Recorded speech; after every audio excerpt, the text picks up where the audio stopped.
Its name spells luxury, glamour, and style. Its clothes are worn by the world's most beautiful women. Fabulous dress.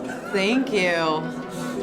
Dior is a billion-dollar brand, spanning beauty, perfume, handbags, and dresses worth tens of thousands.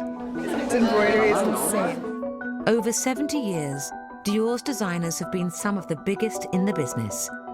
As they now search for a new creative director, we have privileged access to the people who decide and the super rich who buy their clothes. Join us inside this exclusive world as we discover the fabulous frocks, scandals, and ruthless business decisions which have kept Dior in the headlines, the courting of celebrities, the importance of underwear, and the psyches of the rich. Even very rich, she has problems in life.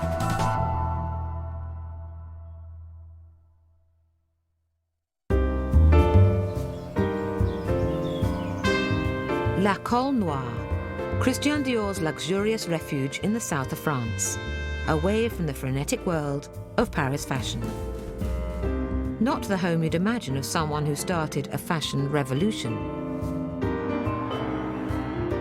1947. Paris is still struggling with post-war austerity.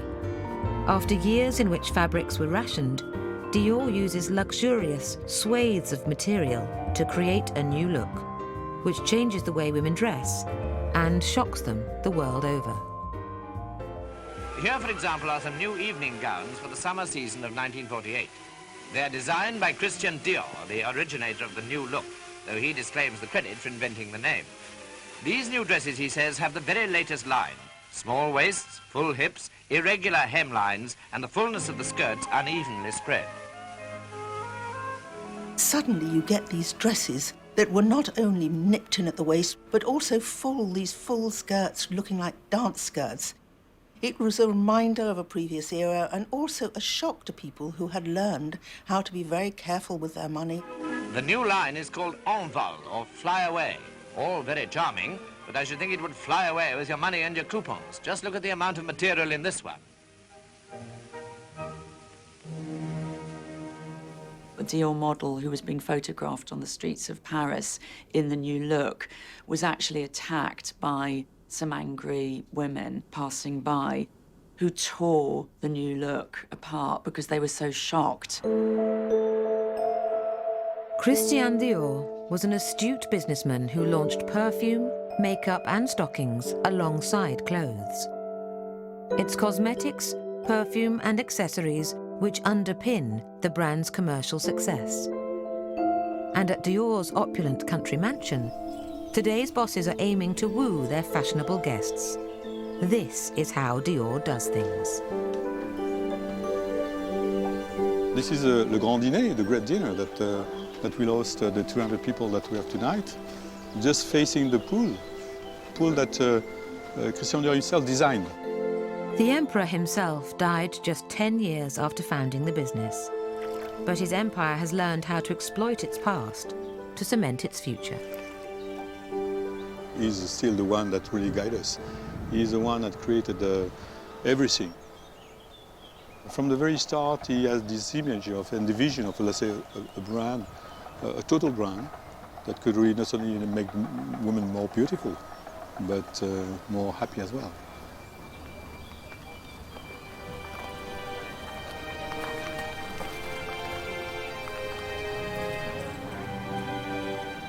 Promoting the brand needs celebrity.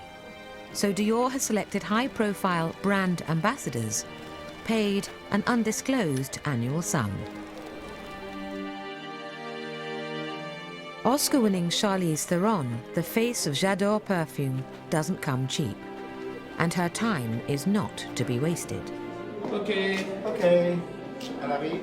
We can't afford to be late. I understand. Okay. We will not be late. Thank you very much.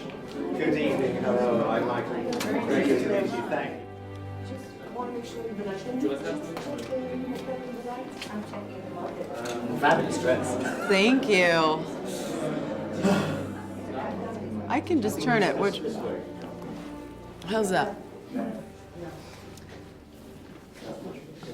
just had a pin try to kill me in this dress.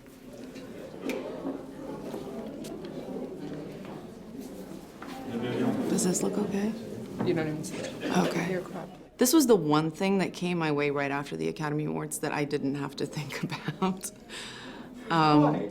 Because, I mean, to be associated or to be asked to be part of a house that stood the test of time, I mean, say the word Dior and it resonates a lot of things, especially for a woman.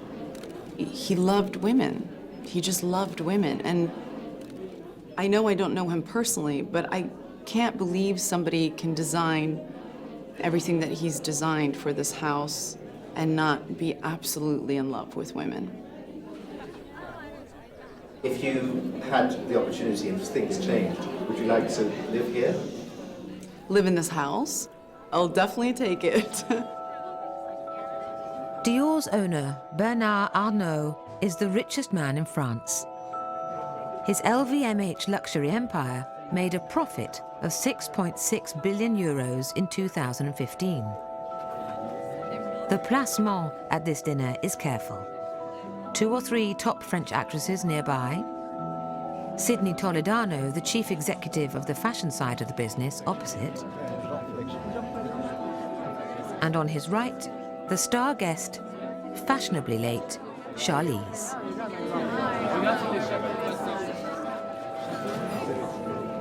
Although she is, of course, wearing the brand she promotes, a sniff of the real thing for the man who has everything can't go amiss.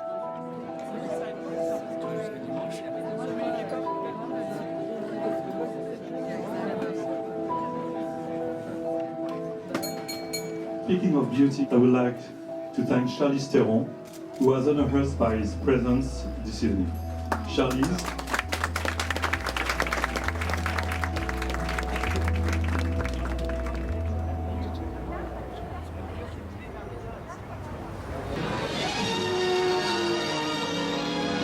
Blenheim Palace, one of the most beautiful and historic stately homes in England, is visited by Princess Margaret.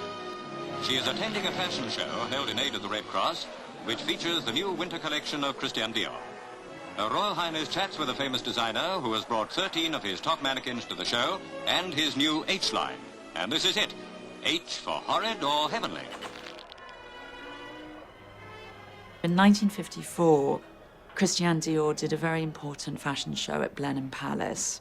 It brings together that sense of French style, but also the British aristocracy and British royalty. And Princess Margaret is very important in this story because she's already a fan of Christian Dior. She ordered a number of dresses from Dior, including what became her favorite ever dress, which is her 21st birthday, long white dress. And she's photographed by Cecil Beaton in the dress. And she looks like a fairy tale princess. The pressure of today's fashion calendar is inexorable.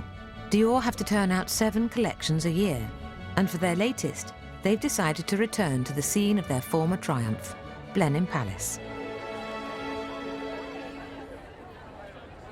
A vintage train is hired for the glitzy guests. Some seem less comfortable in their temporary outfits than others.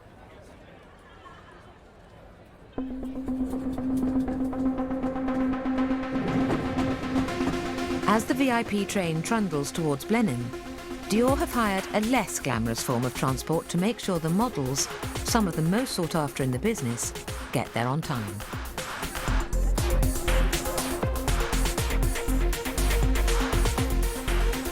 Every aspiring model wants to walk in a Dior show, but however glamorous it may seem, the reality is all very no-nonsense. The 55 models are whisked straight to the route they'll be taking.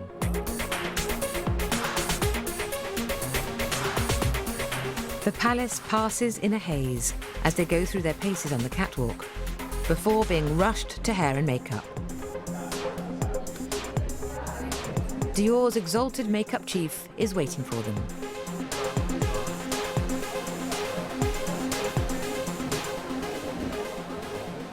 I went for this color blocked, this brown, chocolate brown eyeshadow, just to create like almost like a military, a really specific catwalk look. So the girls would stand out in this very rich, historic environment. You, I don't think, from my innocent eye, have any makeup on now, do you? Well, I'm a very shiny person, so they keep telling me to powder. So, and have you got a little bit? Yes, but it keeps shining through. So, it's hopeless. I'm hopeless. I'm too shiny. Marketing is all, and with social media playing an increasing part, 19-year-old American model Bella Hadid, who has 5.7 million Instagram followers, has been chosen to be a beauty ambassador for the brand. It's nice to have makeup in a show that you feel comfortable in, and I love this makeup, so I'm excited. And the hair? The hair, I mean, I love a good slick back, but the gel is just now drying, so it's a little bit crunchy, but I love the way it looks. Returning to Blenheim is a clever move by the Dior machine. With the all-important decision about their new name designer still being made, it's the venue which is the story. Today is a big moment for the two in-house designers who've been promoted to fill the gap. Lucy Meyer and Serge Ruffier. As they watch the final rehearsal, the fashion world waits to see how they will do.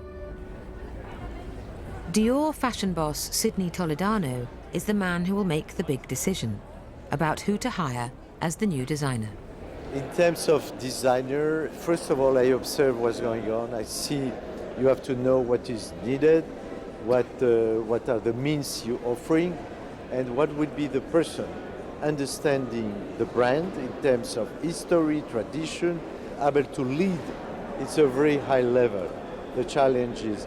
But they could be young, it's not a question of age, but inspiring and giving the tone what will be the vision of the person for the future. Try one more time. So start here. While Mr. Toledano wrestles with the future direction of the company, with an all-important haute couture show to come in just 5 weeks' time, one young model is being given last-minute tips by casting director Anita Bitton on the fine art of changing direction on the catwalk. Another step into it, so you're not turning around. That's it. Okay. Yeah. Try one more time.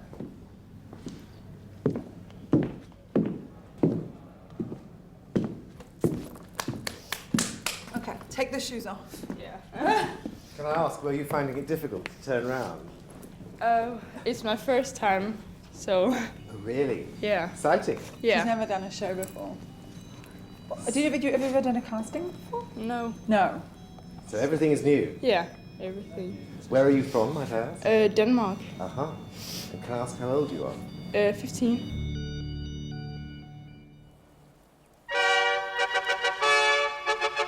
Dior are on the hunt for a new top designer, but the shows must go on, and for this one, they've hired Blenheim Palace, with a 60-piece brass fanfare to herald the guests and a battalion of butlers.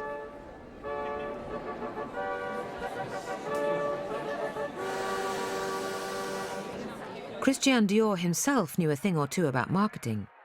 When he took a collection from Paris to show at Blenheim Palace in front of British royalty, it made quite an impact. Next, a creation called Peru, a yellow satin coat lined with fur over a jewelled dress that took 600 hours to embroider. Do you mind walking towards me? Former ballerina Svetlana Lloyd was an in-house mannequin for Christian Dior. She walked for Dior in the 50s. It doesn't. You've still got it. Definitely. What was he like, Monsieur Dior? Monsieur Dior had a very high-pitched voice. He appeared always shy. And he also, in a very gentle, subtle way, knew exactly what he wanted.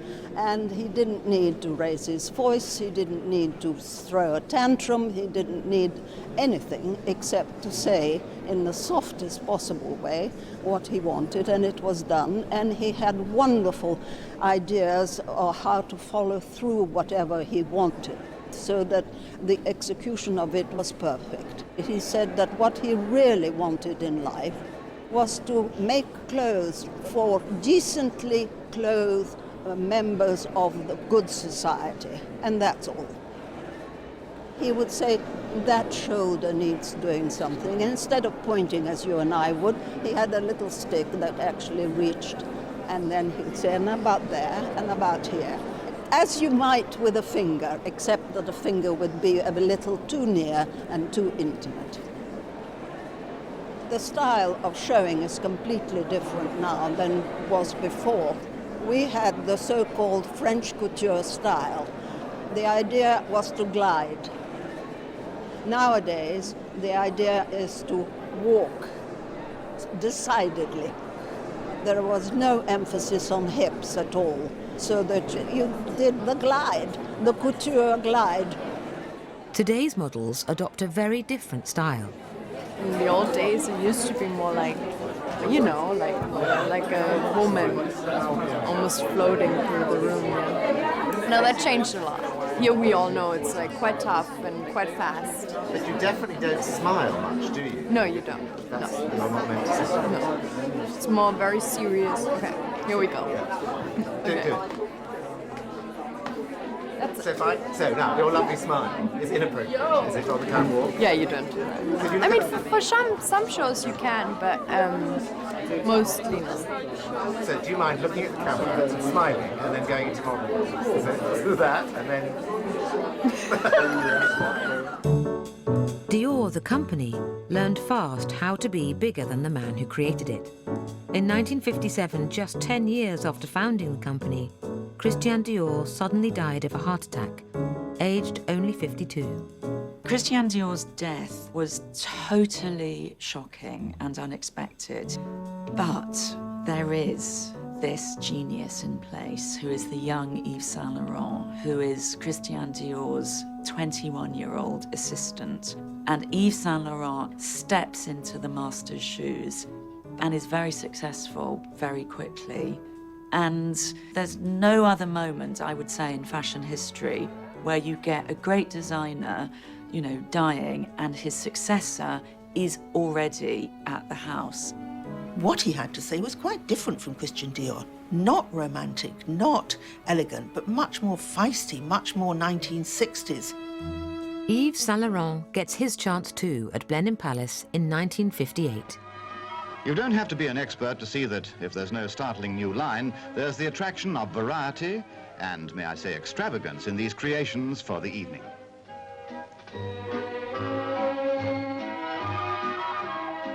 Constantinople, a smart ensemble more Parisian than Turkish. The last gown presented before the princess was appropriately named Blenheim, a magnificent affair in white satin with noticeably long sleeves. Even a stately home can be chilly in winter. Finally, the brilliant young designer was presented to the princess. And he, in turn, presented the 16 mannequins. Back in the same grand library in chilly Blenheim Palace today, in-house designers Serge and Lucy's outfits are revealed to the critical eyes of the fashion world.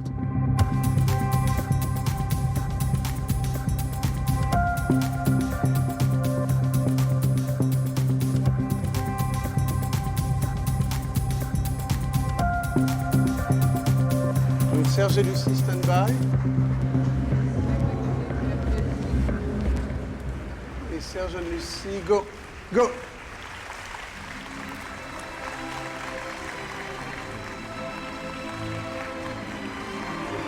Parfait.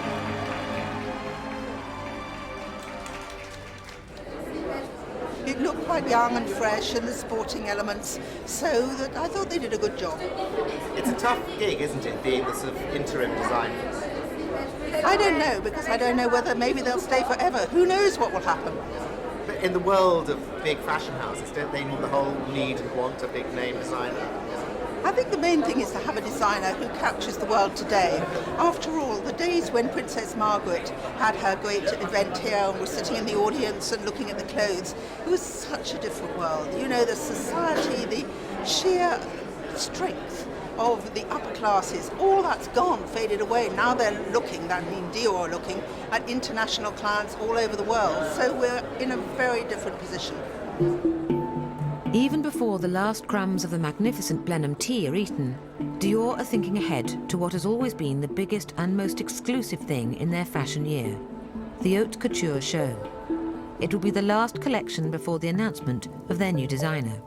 Who is the chief designer has always been a key question. 3 years of success wasn't enough to keep boy genius Yves Saint Laurent in his job. After he was called up for military service in the Algerian War of Independence in 1960, Dior refused to have him back. He was replaced by the more conservative figure of Marc Bohan. Marc Bohan was kind of extraordinary. He introduces something, I would say, a fluidity to his designs.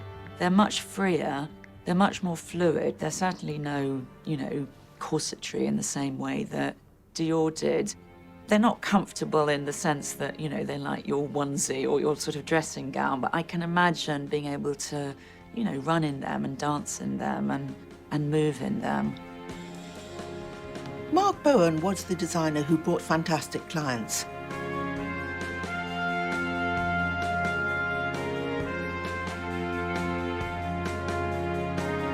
I think Princess Grace of Monaco had some of his loveliest dresses. He really knew how to dress what was the thickening waist of Princess Grace, and her style was no longer of the youthful princess. People actually want clothes that flatter them, that make them look good. They want a designer who's sympathetic, not one who necessarily wants to try out all his wild ideas on their bodies. Dior, it's a big industry, it's a big business, so Marc Bohan was successful. Women wanted to wear his clothes. He made beautiful clothes that made women feel beautiful in them. That's the secret of his success. Avenue Montaigne, in the poshest part of Paris. Number 30, the birthplace of the House of Dior, is still its home today. Alors, let me take my card because we are going to go through the 3rd floor, okay? Catherine Rivière runs Haute Couture, the most exclusive part of the Dior empire. Here, that's the 1st floor with the Haute Couture salon. Couture clothes are handmade for the kind of woman who can afford to pay upwards of £20,000 an outfit. You have Princess Diana. Diana, did you meet? Yes, I went to Kensington, to make some fitting for her. She was charming. Really? I remember she welcomed us. She was barefooted, very relaxed, and it was very nice. That was Princess Diana? Yeah, because, we went in her sitting room, it was like a young girl, with ballet shoes hanging. And now the head office, with all its echoes of past glamour, has itself been chosen as the venue for this year's Haute Couture collection. But first, it has to get a makeover. As they inspect the location for their first Haute Couture show, in-house designers Serge and Lucy know that an enormous amount rests on their shoulders. Couture is the house's signature collection, and they've got 4 days left to perfect their outfits.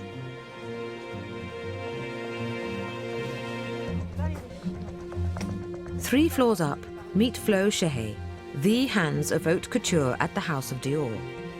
Flo supervises one of the 2 workrooms, and everything there has to pass through her hands. She has seen designers come and go, and they've all known that they rely on Flo and her fellow workers to produce the goods. Her empire is dresses. Combien d'heures Il faut pour faire cette robe environ 150-160 heures. Oui. On n'en fait pas pour mettre sur des portants. Nous, c'est pas ça, nous, la haute couture. C'est à la commande. Si elle n'est pas commandée, elle ne sera jamais refaite. Et vous êtes un bon prédicteuse de... À chaque fois, on dit faux. À chaque fois qu'on dit ça, ça va marcher. À chaque fois, et c'est ce qu'on ne croyait pas qui marche beaucoup. Donc, je ne dis plus rien.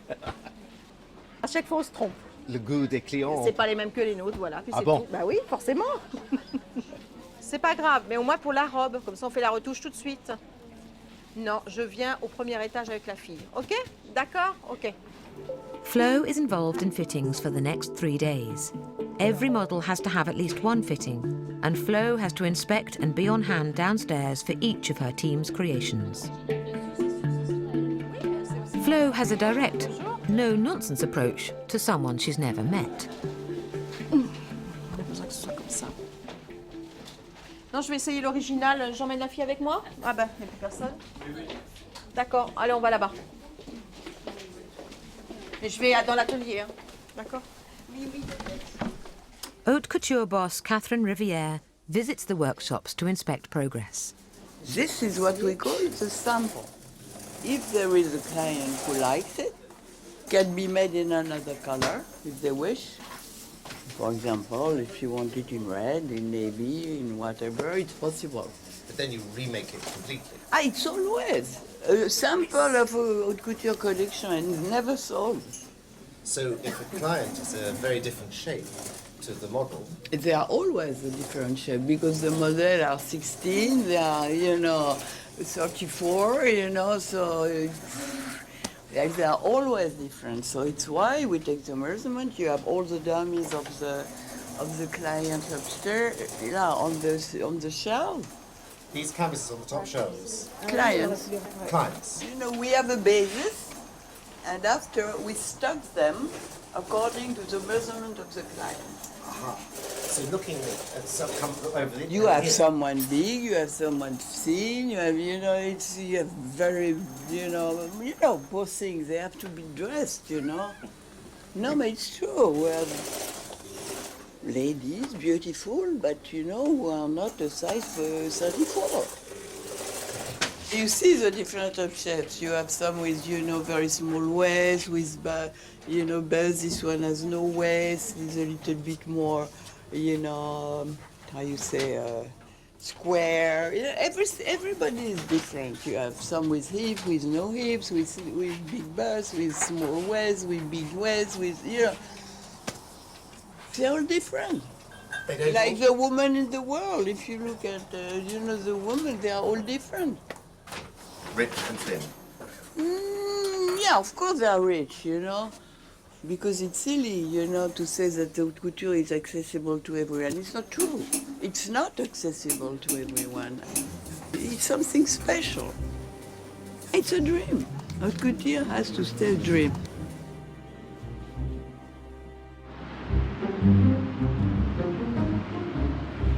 Avenue Montaigne, Dior HQ. Deep inside the building, hundreds of people are hard at work on the haute couture collection, which will be unveiled in 3 days' time. Flo, the head of couture dressmaking, works on the model fittings. But there's a bit of an issue, a little thing about thongs. Lâche-toi le string, allez.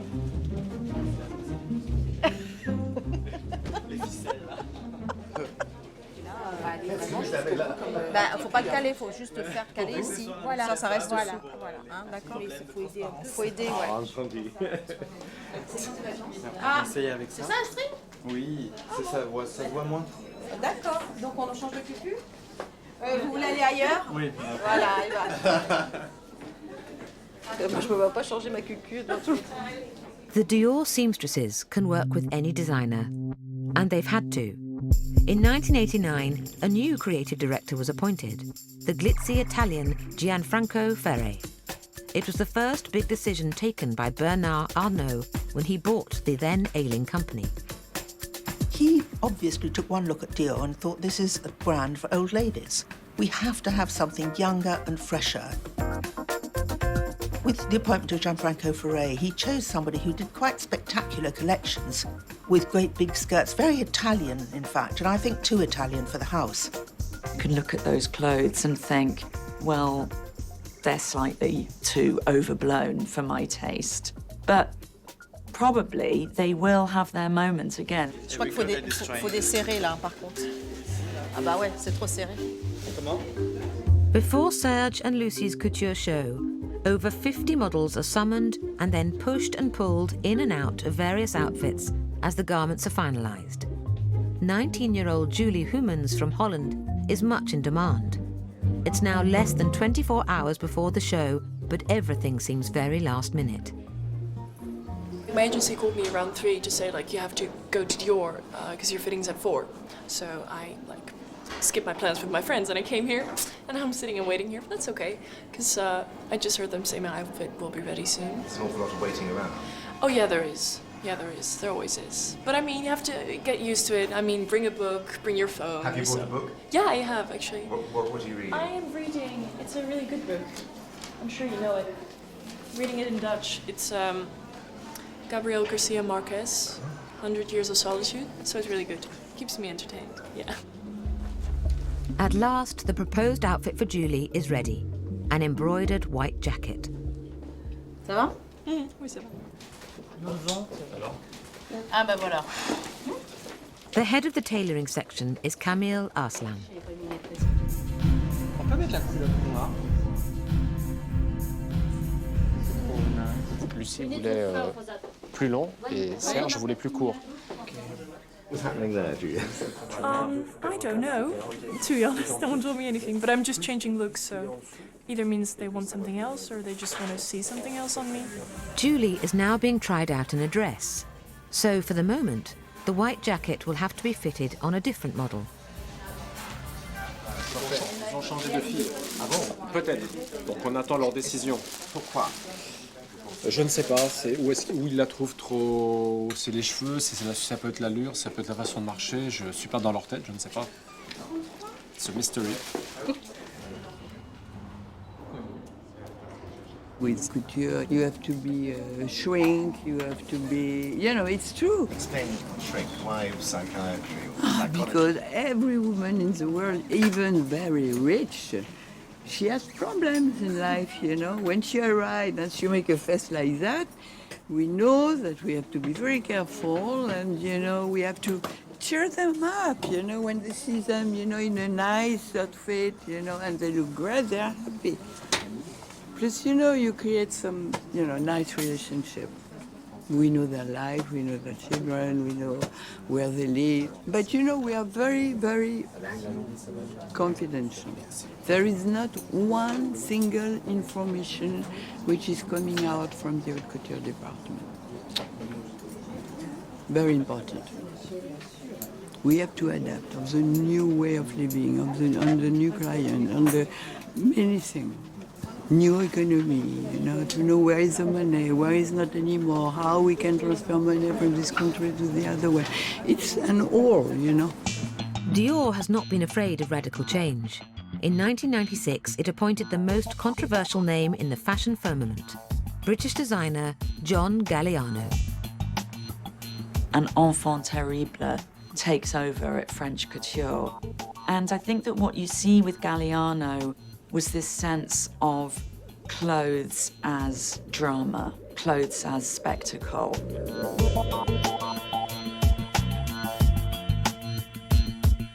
At his very best, Galliano was a huge success as a designer, and Dior's profits just, you know, spiraled. At his worst, he was very provocative and made people extremely angry.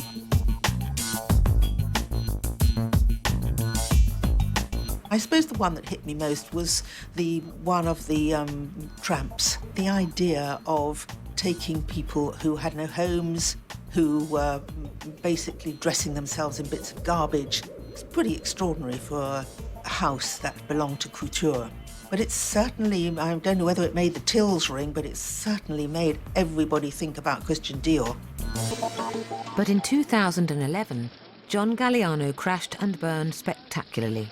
After a drunken anti-Semitic rant was caught on camera, he was sacked by Chief Executive Sidney Toledano. A sleek minimalism was brought in by Toledano's next appointment, Belgian Raf Simons. But after just 3 years, Simons resigned, citing the pressure of work. The demands of designing for Dior are too great for some. Back in Avenue Montaigne, it's the night before the Haute Couture show. Flo and Camille are battling it out to see who has to make the least number of alterations. They can't finish until the designers make decisions. Which model will wear which outfit? Donc, ils n'ont pas fait encore la décision? Non, ils hésitent entre elle et Manon. Ah bah tu vas garder ça. Tu crois? Parce que là, tu fais tes ourlets? Bah hier on a fait les retouches parce que moi je garde ma fille. Hein, reste avec moi. Non mais. Vous allez battre un peu? Oui, on va se battre un peu là. Ça va être l'euro Dior. Mais Florence, qu'est-ce que vous dites? Que vous voulez que cette fille reste? Moi je veux que ma fille elle reste avec moi. The model Flo wants to keep is Sophia from Russia. You're being fought over. Have you understood that? No, I didn't. Do you speak French? No, not at all. I want to keep you. Oh, thank you. Ok. Voilà.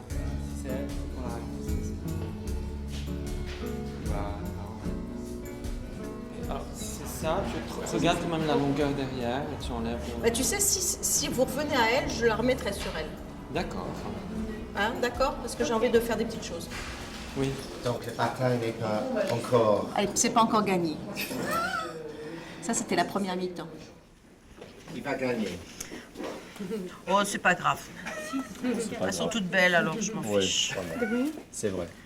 Sauf que là, il faut que j'ai beaucoup plus de retouches parce qu'elle est beaucoup plus petite. Elle m'a fait une petite... J'aime bien ta fille, hein. Oui, je m'en fiche. Fais comme tu veux, Camille. De toute façon, les hommes, vous, voient, hein. Ah bah oui. Quand je dis, c'est une maison de mecs ici. C'est une maison de mecs.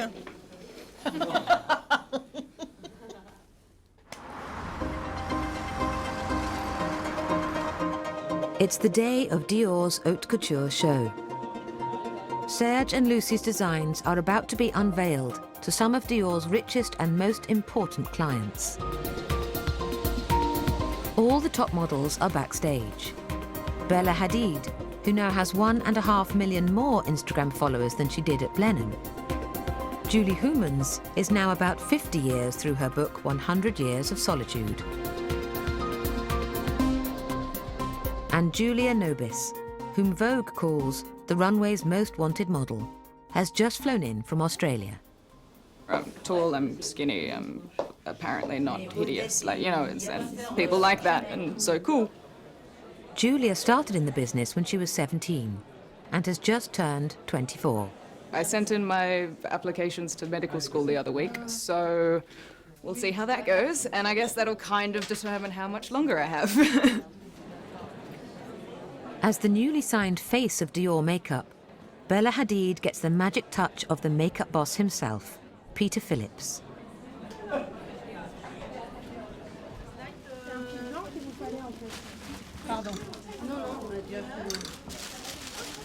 Up in the workshop, many of the outfits for the show are still not finished. Et demain? Et demain, on revient parce que c'est les clientes qui viennent demain. Donc ça commence dès demain matin. Oui. Oui, oui, on n'arrête pas. Et est-ce qu'ici, on vous donne le choix d'une robe d'ici pour vous? Ah, j'y réfléchis même pas. Je réfléchis pas à ça. C'est pas le même monde, c'est pas pour moi. Moi, je fais des belles choses, c'est pour des princesses, c'est pour des dames, voilà. Mais non, c'est pas pour... Non. Je suis une femme de la terre.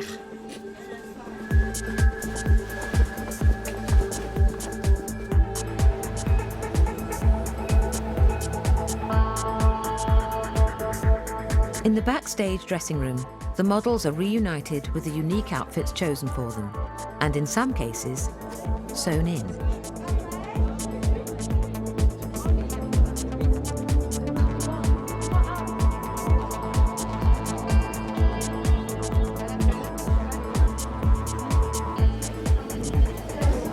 I mean, you know, it's a little revealing. A smidge. Got my single nipple. Only one though, not the both. But you know, I'm happy with just one nipple. I mean, I like a single nipple. Why not? Thank you. Yeah. Thank you. This embroidery is insane. The details. I know. The details are crazy. This show is not for the fashion editors. The specially invited guests are people you normally never see. Seriously rich clients who can spend, in some cases, hundreds of thousands a year on Dior couture. The hallowed staircase they climb is the one where Christian Dior himself showed his collections. Despite predictions of its death, in the select few houses that still do it, couture is going strong. The customers just come from different places. These are the people on whom the future of couture depends, and with whom Catherine Rivière deals. The energy is great for the image of the house. It's very important because it's really, you know, the window of La Maison Dior, you know. So if the feedback is good, if the reviews are good, it's good for all the product of the house, which is important.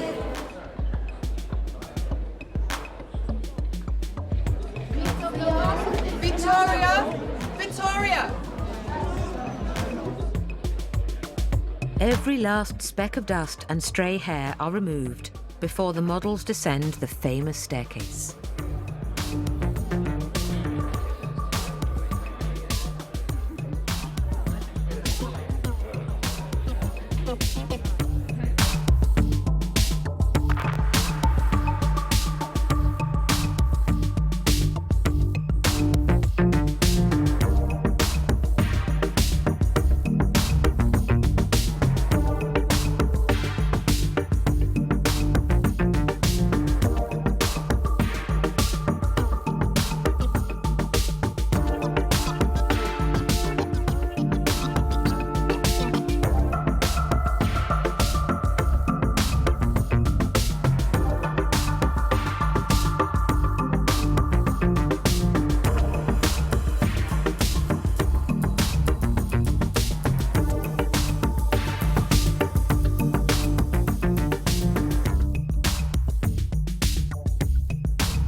And in just over 10 minutes, the whole show is over.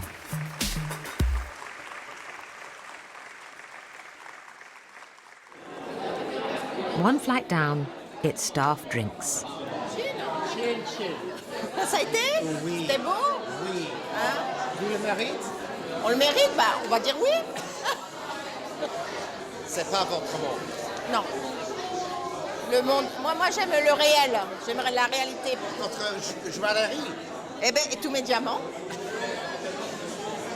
Et oui, toute ma richesse.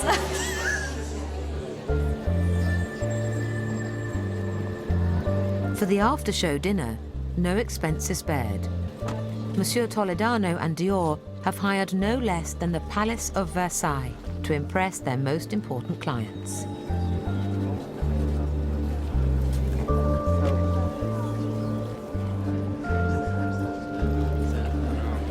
Dior's owner, Bernard Arnault, the Sun King of today, is here to meet and greet them.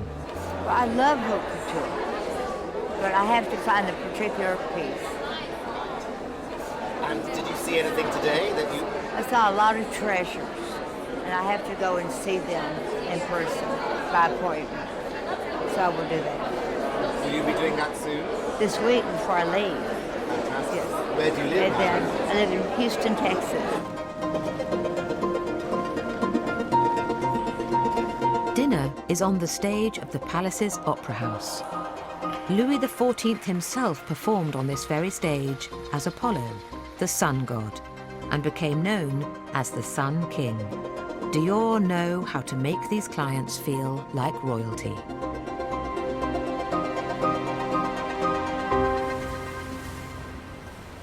Next morning, it's back to work. The show has been hailed a success, but the press is abuzz with rumours that the new designer has been appointed, just in time for Paris Fashion Week, 10 weeks away. Bonjour. Comment ça va? Je ne sais pas ce que vous avez dans cette boîte. How was it yesterday? Excellent. The press reception? The press, excellent. And the clients, the coming. They're important.